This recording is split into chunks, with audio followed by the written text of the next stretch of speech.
Hi, என்னைக்காச்சும் யோசிச்சிருக்கீங்களா லைஃப்ல வந்து நம்ம இப்படி ஆகும் அப்படி ஆகும், பட் எல்லாருக்கும் ஒரு ஹோப் இருக்கும். கண்டிப்பா வந்து நல்லா ஆயிடணும். நம்ம போற எஃபர்ட், திங்க் பண்ற ஒவ்வொரு விஷயமும் என்னைக்காச்சும் ஒரு நாள் மற்றவங்களோட லைஃப் யோசிச்சு பார்க்கும்போது சே நம்ம எவ்வளோ பிளஸ்ட் இல்லை அப்படின்னு எனக்கு தோணி இருக்கு. நான் ஏன் இந்த விஷயம் சொல்றேன்னா, எனக்கு வந்து சின்ன வயசுல இருந்து பேரண்ட்ஸ் சப்போர்ட் பெருசாக கிடைச்சது இல்லை. But I will manage every thing. இப்போ வந்து எல்லாமே மேனேஜ் பண்றேன். அந்த ஏஜ்ல எனக்கு தெரியல, ஏதாச்சும் ஒரு இடத்துல யாரையாச்சும் ஒரு டிபெண்ட் பண்ணிட்டு அப்படிதான் இருந்தேன். எனக்கு என்ன ஃபீல் ஆகுதுன்னா, இண்டிபெண்டா இருக்கேன், ஃபினான்ஷியலா ரொம்ப ஸ்ட்ராங்கா இருக்கேன். எந்த விஷயம் இருந்தாலும் தெரியுதோ தெரியாதோ ரொம்ப ஸ்ட்ராங்கா மூவ் பண்ணுவேன். நிறைய பேரோட லைஃப், முக்கியமா கேர்ள்ஸோட லைஃப் வந்து எப்படி இருக்கும்னா, கிளி இருக்குல்ல, கிளி பார்க்க ரொம்ப அழகா இருக்கும், அது பேசுறது ரொம்ப ரசிப்போம், கூண்டுக்குள்ளே தான் வைப்போம், விட்டு பறந்து போயிடும் அப்படின்னு சொல்லிட்டு.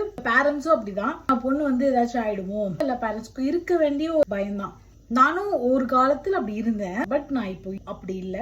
திடீர்னு இப்போ டவுன்ஃபால் ஆகுது அப்படின்னா என்னால அதை மேனேஜ் பண்ண முடியும். 3000 கொடுத்து ஒரு ஃபுட்டு சாப்பிட்றேன்னா, அதுக்கே 10 ரூபாய் கொடுத்து ஒரு தோசை சாப்பிட்ற அளவுக்கு, 2 ரூபாய் கொடுத்து ஒரு இட்லி வாங்குற அளவுக்கு அம்மா ஹோட்டலுக்கு என்னால அதை வந்து அக்செப்ட் பண்ணிக்க முடியும். பசங்களோ பொண்ணோ யாரா இருந்தாலுமே ஸ்ட்ராங்கா உங்களை பில் பண்ணாலும் அதை கண்டிப்பா ஃபீல் பண்ணிருப்பீங்க. உங்க அப்பா அம்மா கண்டிப்பா நல்லா வளர்த்துருப்பாங்க, அதை உங்களை வந்து ஏங்க வச்சிருக்க மாட்டாங்க. நீங்க எப்படி ஃபீல் பண்ணுவீங்கன்னா, சே நம்ம இவ்வளோ கஷ்டப்படுறோமே, சின்ன வயசுல எப்படி இருந்தோம், சே அப்பா இருந்துதான் நல்லா இருந்திருக்கோம்ல, அம்மா இருந்துதான் நல்லா இருந்திருக்கோம்ல, தாத்தா பாட்டி அவங்க இவங்க ஃப்ரெண்ட்ஸ் இவங்களாம் நல்லா இருந்திருக்கோம்ல.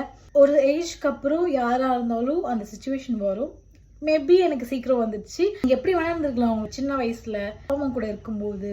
Your little princess, your little Prince, நீங்க ஒரு குவீனா இருந்திருக்கலாம், ஒரு கிங்கா இருந்திருக்கலாம். உங்க வீட்டுக்கு அப்பா அம்மாவோட அந்த அரவணைப்புல இருந்து அவங்க வெளியே வந்து ஒரு சொசைட்டியை பார்க்கும்போது ஐ நோ அவங்க எப்படி ஃபீல் பண்ணுவாங்க அப்படின்னு சொல்லிட்டு. நீங்க ரொம்ப கஷ்டப்படுற டைமா இருக்கலாம். ஜஸ்ட் ஒரு லவ் ஃபெயிலியர்க்குலாம் போய் சூசைட் பண்ணிக்கிறாங்க. என்ன பொறுத்த வரைக்கும் ஜஸ்ட் தாங்க.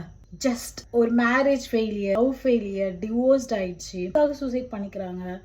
அது மாதிரி நிறைய விஷயங்கள் இருக்கு. ஸோ அதுக்காக நம்ம உடஞ்சிடக்கூடாது. நம்மளால எவ்வளோ தூரம் இந்த வாழ்க்கையை ரொம்ப அழகா, அதை எவ்வளோ ஸ்ட்ரகிள் வந்தாலும் அதை ஃபைட் பண்ணி நம்ம போகிறோமோ, நம்ம பின்னாடி பார்க்கும்போது நம்ம இவ்வளோ விஷயம் பண்ணியிருக்கோமா, அவ்வளோ அழகான ஒரு லைஃப்பை நம்ம வந்து வாழ்ந்துருப்போம்.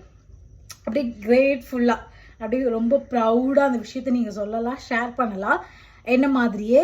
Thank you so much. பாய்.